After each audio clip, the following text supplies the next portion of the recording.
பேரன்பு கொண்ட சொந்தங்கள் யாவருக்கும் வணக்கம். இன்னைக்கு இந்த வீடியோவில் என்ன நம்ம அவேர்னஸ் பண்ண போகிறோம் அப்படின்னு பார்த்தீங்கன்னா, சட்டமன்ற கூட்டத்தொடர் நடந்துட்டு இருக்கு. அதில் பல மானிய கோரிக்கைகள் தொடர்பாக அந்தந்த துறை அமைச்சர்கள் பேசிட்டு இருக்காங்க. இன்றைக்கு இந்த வீடியோவில் நம்ம கவனிக்கக்கூடிய ஒரு செய்தி நான் என்ன சொல்ல போகிறேன் அப்படின்னா, உணவுத்துறை அமைச்சர் திரு வெங்கட்ராமன் ஒரு முக்கியமான அறிவிப்பை சட்டமன்றத்தில் பேசினார். அவர் என்ன பேசினாரு அப்படிங்கிறத நம்ம தெரிந்து கொள்ள வேண்டியது அவசியமாக இருக்குது. என்னன்னு கேட்டிங்கன்னா, அதாவது குடும்ப அட்டை ஒரிஜினல் அட்டையை நீங்கள் எடுத்துகிட்டு போயிட்டு நீங்கள் பொருட்கள் வாங்க தேவையில்லை. அதோட நகல் இருந்தாலே போதும், நீங்கள் பொருள் வாங்கியிருக்கலாம். அது மட்டும் இல்லை பார்த்தீங்கன்னா, அதாவது உங்களுக்கு குறிப்பிட்டப்பட்ட அந்த கடைகளில் தான் போய் பொருள் வாங்கணும் அப்படின்னு இல்லை. நீங்கள் எங்கே உங்கள் வீட்டு பக்கத்தில் வசதியாக இருக்குதோ அந்த கடைகளில் நீங்கள் பொருட்களை வாங்கிக்கலாம் அப்படிங்கிற மாதிரி அறிவிப்பு கொடுத்துருக்காரு.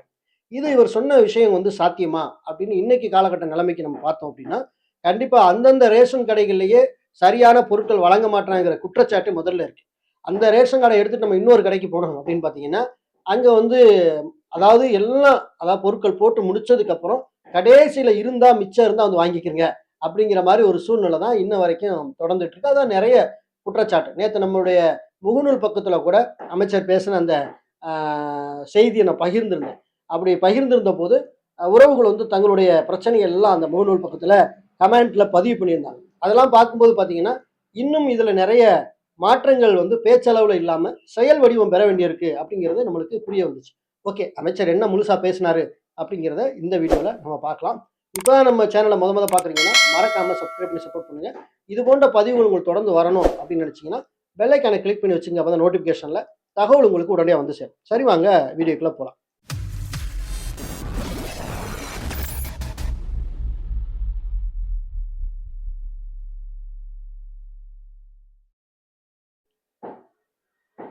பொதுமக்கள் ரேஷன் பொருட்களை வாங்குவதற்கு தங்கள் வீட்டில் அருகிலே செயல்பட்டு வரும் குறிப்பிட்ட கடைக்குத்தான் செல்ல வேண்டும் என்ற கட்டாயம் இல்லை என அமைச்சர் வெங்கட்ராமன் கூறியிருக்கிறார்.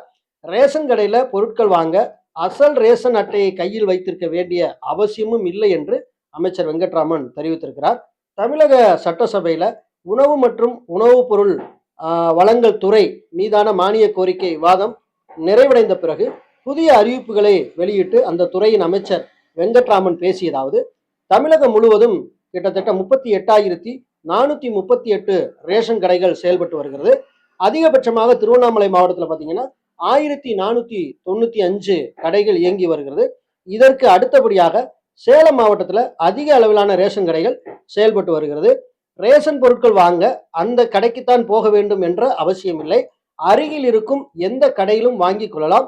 சிலர் கடை வரை சென்று ரேஷன் கார்டு மறந்து விட்டோம் என்று சென்று மீண்டும் எடுத்து வர முனைகிறார்கள். அப்படிப்பட்டவர்களுக்கு கார்டோட சாஃப்ட் காப்பி இருந்தால் போதும், அட்டை நம்பர் கூட தெரிந்தால் போதும். வேலை நிமித்தமாக அடிக்கடி வெளியூர் செல்பவர்கள் மற்றும் வாடகை வீடு மாறி செல்பவர்களுக்கு அரசின் இந்த நடைமுறை மிகவும் பயனுள்ளதாக இருக்கும்.